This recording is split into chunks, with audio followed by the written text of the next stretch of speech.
Hello students, welcome to this video. जैसा कि आप जानते हैं, हमने पिछले वीडियो में आरएनए के बारे में पढ़ा था, आरएनए इंटरफेरेंस के बारे में। आज के वीडियो में हम स्टार्ट करेंगे बायोटेक्नोलॉजिकल एप्लीकेशंस इन मेडिसिन। हम एग्रीकल्चर के अंदर हम कर चुके हैं, जिसके अंदर हमने बीटी कॉटन और आरएनए इंटरफेरेंस के बारे में पढ़ा है। अब हम देखेंगे कि मेडिसिन के अंदर बायोटेक्नोलॉजी का कैसे यूज हो रहा है। देखिए, The recombinant DNA technology process have made immense impact on the area of healthcare by enabling mass production of safe and more effective therapeutic drugs। जो आपका रिकॉम्बिनेंट डीएनए टेक्नोलॉजी है, इसका बहुत ज़्यादा इम्पैक्ट हुआ है आपकी हेल्थ केयर इंडस्ट्री के ऊपर। इसके अंदर हमने क्या किया है, बहुत सारे अच्छी इफ़ेक्टिव और सेफ़ ड्रग्स की डिस्कवरी की है इसको यूज करके। Further, the recombinant therapeutics do not induce unwanted immunological responses as common in the case of similar products isolated from non-human resources। क्या होता है कि मान लो कि आपकी बॉडी में कोई प्रोटीन की कमी, मान लीजिए जैसे कि आप आगे पढ़ेंगे इंसुलिन के बारे में। तो अगर किसी को हम इंसुलिन देते हैं किसी एनिमल सोर्स का, मान लीजिए हमने कोई पिग लिया है, पिग को हम सेल लिया है, पिग के सेल से हमने इंसुलिन को आइसोलेट किया, और वो इंसुलिन यदि हम ह्यूमन बींग्स को देते हैं तो उससे हमको एलर्जी हो सकती है ह्यूमंस को।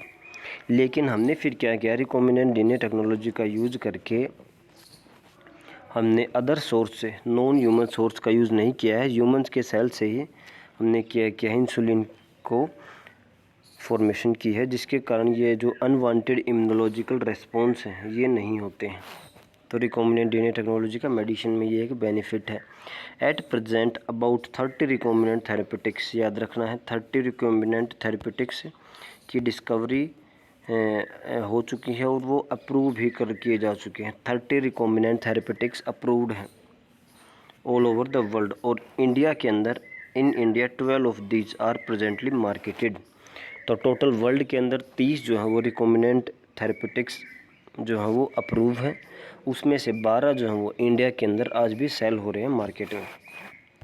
अब देखिए, पहला जो है इसके अंदर मेडिसिन के अंदर वो आएगा आपका जेनेटिकली इंजीनियर्ड इंसुलिन। देखिए, management of adult onset diabetes is possibly by taking insulin at regular time interval. अगर किसी को यंग एज में डायबिटीज़ होती है तो उसको हम इंसुलिन की डोज देते हैं, जिसके कारण उसकी जो शुगर है वो कंट्रोल रहती है। What would a diabetic patient do if enough human insulin was not available. कोई डायबिटिक जो पेशेंट है वो क्या करेगा यदि ज़्यादा ह्यूमन इंसुलिन उसके पास नहीं है, मतलब उसको रिक्वायरमेंट है और हम उसको ड्रग नहीं दे पा रहे हैं। If you discuss this, you would soon realize that one would have to isolate and use insulin from other animals। क्योंकि ह्यूमन का इंसुलिन नहीं है, उसकी कम सप्लाई है और डिमांड बहुत ज़्यादा है, तो इसका आंसर ये हो सकता है कि हम दूसरे एनिमल सेल्स को लें, उससे इंसुलिन को आइसोलेट करें और वो उस ह्यूमन्स को दें। Would the insulin isolated from other animals be just effective as the separated from human body itself and would not elicit an immune response in the human body। तो आपको पता है कोई भी हमारे बॉडी के अंदर जब फॉरेन पार्टिकल एंटर होता है तो हमारा इम्यून सिस्टम उसके ऊपर अटैक करता है। तो ये जो मान लीजिए आप कोई ये इंसुलिन लेते हैं नॉन ह्यूमन सोर्स से, मान लीजिए किसी एनिमल सोर्स से हमने इंसुलिन लिया और वो किसी पेशेंट को दिया, तो क्या उस पेशेंट का इम्यून सिस्टम उसके खिलाफ एक्ट नहीं करेगा। Now imagine if the bacterium were available that could make human insulin. अब कुछ सोचिए कि जिसके अंदर हम बैक्टीरिया को यूज़ करते हैं और बैक्टीरिया से हम अगर इंसुलिन की प्रोडक्शन को कर सकें, तो ये सब पॉसिबल होगा आपका जेनेटिक इंजीनियरिंग के कारण, रिकॉम्बिनेंट डीएनए टेक्नोलॉजी के कारण। Suddenly the whole process become so simple.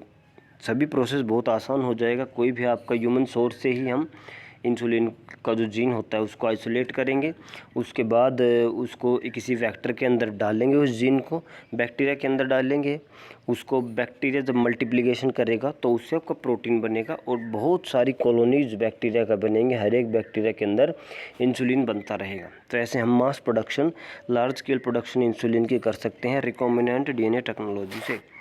You can easily grow a large quantity of bacteria and make so much insulin as you need. क्योंकि हमने हमारा जो फॉरेन जीन है जो इंसुलिन को बनाता है उसको हमने बैक्टीरिया के अंदर डाल दिया, और बैक्टीरिया के अंदर जब भी वो मल्टीप्लाई करेगा तो इंसुलिन बनेगा, और बैक्टीरिया की मल्टीप्लिकेशन रेट भी बहुत ज़्यादा होता है। जैसे आपका ई कोलाई है वो एवरी 20 मिनट्स के अंदर उसकी लाइफ साइकिल चेंज होती है, 38 मिनट्स के अंदर उसका सेल डिवीज़न होता है दोबारा। तो हम बहुत ही कम टाइम में बहुत ज़्यादा हम इंसुलिन की प्रोडक्शन कर सकते हैं। Think about whether insulin can be orally administered to diabetic people और नॉट। तो ये बताया गया है कि भाई इंसुलिन को हम ओरली क्यों नहीं देते हैं। आगे देखिए, insulin used for diabetes was earlier extracted from pancreas of slaughtered kettles and pigs. तो सबसे पहले क्या था, जब इंसुलिन को डायबिटीज़ के लिए यूज करते थे तो उसको कहाँ से लेते थे, तो उसका एक एनिमल सोर्स होता था। कौन से एनिमल्स, तो ऐसे एनिमल्स का पैनक्रियाज जैसे कि कैटल्स और पिग्स हैं जिनकी स्लॉटरिंग होनी है, जिनको काटा जाना है। तो ऐसे ये आपके इंसुलिन के सोर्स होते थे। पिग्स हो गए, कैटल्स हो गए, उनके पैनक्रियाज से हम इंसुलिन के जो जीन है उसको लेते थे। इंसुलिन का जीन नहीं, एक्चुअल में हम इंसुलिन मॉलिक्यूल को लेते थे, जो इंसुलिन आपका केमिकल है। अब देखिए, क्योंकि ये एक एनिमल सोर्स है तो एनिमल सोर्स के कारण एलर्जी कंडीशन होती है। देखिए, insulin from an animal source do cause some patients to develop allergy और other types of reaction to foreign protein.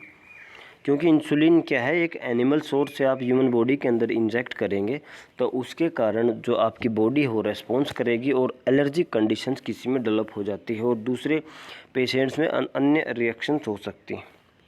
देखिए, अब ये बात करेगा इंसुलिन के स्ट्रक्चर के बारे में। देखिए, insulin consist of 2 short polypeptide chains. Insulin के अंदर 2 शॉर्ट पॉलीपेप्टाइड चेन्स होती हैं, ये आपको साइड में दिखाया गया है, चेन ए और चेन बी। ये तो है आपकी चेन ए और ये है आपकी chain B. That are link together by disulphide bridges. ये जो दोनों चेन हैं वो क्या है, डाइसल्फाइड ब्रिजेज से लिंक हैं। ये जो बीच में डाइसल्फाइड बॉन्ड है इससे लिंक है। In mammals including humans insulin is synthesized as pro hormone. तो जो आपके मैमल्स हैं और जो ह्यूमन बींग्स हैं उस केस में जो आपका इंसुलिन है वो इनएक्टिव फॉर्म या हम कह सकते हैं कि प्रो इंसुलिन या प्रो हार्मोन की रूप में वो बनता है शुरू में। जैसे कि प्रो एंजाइम होता है, pro hormone also needs to be processed before it become mature and functional hormone. तो ये क्या कह रहा है, जितने भी मैमल्स हैं, जितने भी ह्यूमन बींग्स हैं, सभी केस में जो आपका इंसुलिन होता है वो प्रो हार्मोन के रूप में बनता है पहले। देखो आगे लिखा हुआ है, लाइक ए प्रो एंजाइम, जैसे कि प्रो एंजाइम होता है, the pro hormone also need to be processed. Pro hormone को भी प्रोसेस करना पड़ेगा, उसके अंदर भी कुछ ना कुछ मॉडिफिकेशन, कुछ ना कुछ इसके अंदर चेंज करना पड़ेगा before it becomes a fully mature and functional hormone. तो ये जो प्रो हार्मोन है इसे प्रोसेसिंग करनी पड़ेगी और उसी के बाद ये मैच्योर और फंक्शनल हार्मोन बन पाएगा। Pro hormone which contains an extra stretch called C peptide. तो जो आपका प्रो हार्मोन होता है जिसको हमने प्रो इंसुलिन कह दिया, इसके अंदर एक एक्स्ट्रा चेन भी होती है जिसको हम कहते हैं सी पेप्टाइड। देखिए इसके अंदर जो ब्लू कलर है वो आपका चेन ए है, जो ग्रीन कलर है वो आपका चेन बी है और ये जो डार्क ग्रे कलर है ये है आपका सी पेप्टाइड। तो देखिए आप, जो आपका प्रो इंसुलिन है उसके अंदर तीनों चीज़ें हैं, ए चेन भी है, बी चेन भी है और आपका सी पेप्टाइड भी है। तो ये प्रो फॉर्म है, इसकी इनएक्टिव फॉर्म है। This C peptide is not present in mature insulin and it's remove during maturation into insulin. अब क्या होगा, जो आपका ये प्रो इंसुलिन को हम किस में कन्वर्ट करेंगे, इंसुलिन के अंदर। तो जो इंसुलिन के अंदर देखिए ये आपका फंक्शनल इंसुलिन बन गया जिसके अंदर आपका ए पेप्टाइड और बी पेप्टाइड दोनों हैं और ये आपका जो सी पेप्टाइड है वो उसको हमने बाहर निकाल दिया। देखिए लिख दिया है ये जो फ्री सी पेप्टाइड। तो हमने क्या देखा, इंसुलिन प्रो हार्मोन के फॉर्म में बनता है जिसके अंदर तीन चीज़ें होती हैं, चेन ए, चेन बी और जो होता है आपका सी पेप्टाइड। जो सी पेप्टाइड होता है वो सिर्फ इनएक्टिव या प्रो हार्मोन की फॉर्म में ही होता है। जब इंसुलिन को हमने एक्टिव फॉर्म में बनाना है तो इस सी पेप्टाइड को हमने रिमूव करना पड़ेगा और ये आपका बन चुका है कि फंक्शनल इंसुलिन। सी पेप्टाइड को रिमूव किया जाता है मैच्योर इंसुलिन के अंदर। The main challenge for production of insulin using rDNA techniques was getting insulin assembled into a mature form। जो हमने रिकॉम्बिनेंट डीएनए टेक्नोलॉजी का जो जिक्र किया कि जिससे आप इंसुलिन की प्रोडक्शन करोगे, तो इसमें मेन जो दिक्कत आ रही थी वो क्या था कि इसको असेंबल करना। असेंबल मतलब चेन ए और चेन बी को आपस में जोड़ना, साथ में जो सी पेप्टाइड है इसको हटाना। तो इस चीज़ में सबसे ज़्यादा दिक्कत आ रही थी जब हमने ये शुरू में स्टार्ट किया था, इसकी रिकॉम्बिनेंट डीएनए टेक्नोलॉजी का यूज़ करके इंसुलिन की प्रोडक्शन करना जब शुरू किया था। देखिए इन 1983 ईयर को याद रखना, Eli Lilly and American company prepared 2 DNA sequences corresponding to chain A and chain B. तो 1983 में एक अमेरिकन कंपनी है इलाई लिली, तो इन्होंने क्या किया था, कोई 2 डीएनए सीक्वेंस को आइसोलेट किया था और वो दोनों डीएनए सीक्वेंस आपके चेन ए और चेन बी की फॉर्मेशन कर रहे थे। चेन्स ऑफ ह्यूमन इंसुलिन, जो आपका ह्यूमन इंसुलिन है उसकी चेन ए और जो दूसरा है वो चेन बी को बना रहा था। And introduce them in a plasmid of E coli to produce insulin chain. देखिए थोड़ा सा आपको रिकॉम्बिनेंट डीएनए टेक्नोलॉजी का जो प्रोसेस है उसको याद करना पड़ेगा। हमने क्या किया है, 2 जो डीएनए को आइसोलेट कर लिया है, ये डीएनए आगे जाकर के चेन ए को बनाएगा, ये डीएनए आगे जाकर के चेन बी को बनाएगा। हमने क्या किया, एक प्लाज्मिड लिया। प्लाज्मिड आपको पता है आपके बैक्टीरिया के अंदर मेन क्रोमोसोम के अलावा एक एडिशनल डीएनए होता है, हम उसको कहते हैं extra chromosomal self replicating circular DNA. तो वो जो प्लाज्मिड होता है, हम प्लाज्मिड को हम यूज करते हैं एज ए वेक्टर का भी।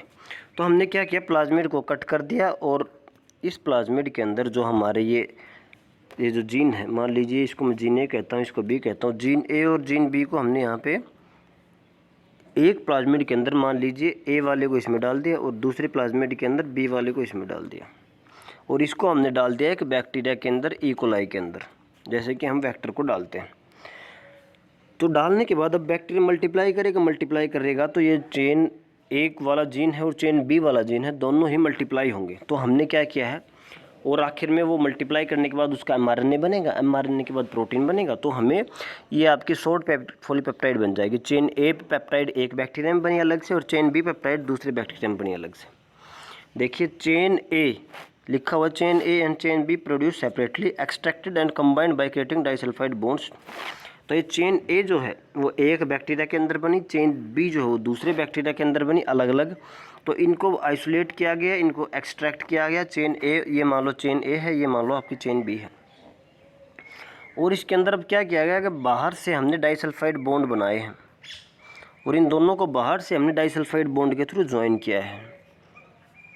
तो चेन ए अलग एक्सपेरिमेंट से बना, चेन बी अलग एक्सपेरिमेंट से बना, दोनों अलग अलग फर्मेंटेशन हो रही है, दोनों के अलग अलग फर्मेंटर के अंदर बन रहे हैं।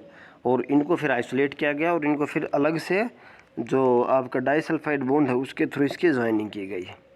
तो ये आपका इंसुलिन है। इंसुलिन को कौन सी कंपनी ने पहली बार प्रोड्यूस किया, तो इलाई लिली इन 1983।